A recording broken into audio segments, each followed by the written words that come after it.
Hello hi Srilakshmi 357. నేను మీ లక్ష్మి. ఎలా ఉన్నారు అందరూ? బాగున్నారా? మేము బాగున్నాం. పాలకూర పకోడీ చాలా బాగుంటుంది. కరకరలాడే పాలకూర పకోడీ చాలా బాగుంటుంది. వీడియో చివరి వరకు చూడండి, మధ్యలో స్కిప్ చేయకండి.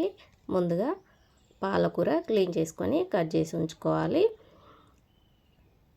చిన్న సైజులో కట్ చేయొద్దు, కాస్త పెద్దగానే కట్ చేసుకోవాలి. ఇప్పుడు వాటర్ అయితే పోయొద్దు. పాలకూరకు ఎంత అయితే పడుతుందో అంతే శనగపిండి వేసుకోవాలి, జీలకర్ర వేసుకోవాలి, కాస్త పసుపు వేసుకోవాలి, వాము వేసుకోవాలి, సరిపడా సాల్ట్ వేసుకోవాలి, 1 టేబుల్ స్పూన్ కారం వేసుకోవాలి. మీరు కారం పచ్చికారమైనా వేసుకోవచ్చు.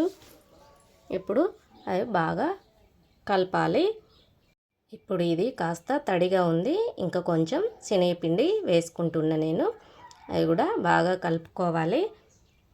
ఇప్పుడు ఒక కడాయి పెట్టుకొని అందులో ఆయిల్ పోసుకొని కాస్త వేడయ్యాక మనం అలా ముద్దలుగా కాకుండా ఇచ్చులుగా వేసుకోవాలి. చూడండి, అలా నేను చూపించే విధంగా వేసుకోవాలి. మంట లో ఫ్లేమ్లో పెట్టుకొని వేపుకోవాలి. చూడండి, ఇలా పూర్తిగా బ్రౌన్ కలర్ రాకముందే ఆకు గ్రీన్గా ఉండగానే మనం ఒక గిన్నెలోకి తీసుకోవాలి. చూడండి, ఇలా నేను చూపించే విధంగా చాలా బాగుంటుంది. పిల్లలకు చాలా హెల్దీ ఫుడ్ కూడా. కర్రీ వేసి పెడితే కొంతమంది తినరు, మాకు పాలకూర వద్దు అని మారం చేస్తారు పిల్లలు.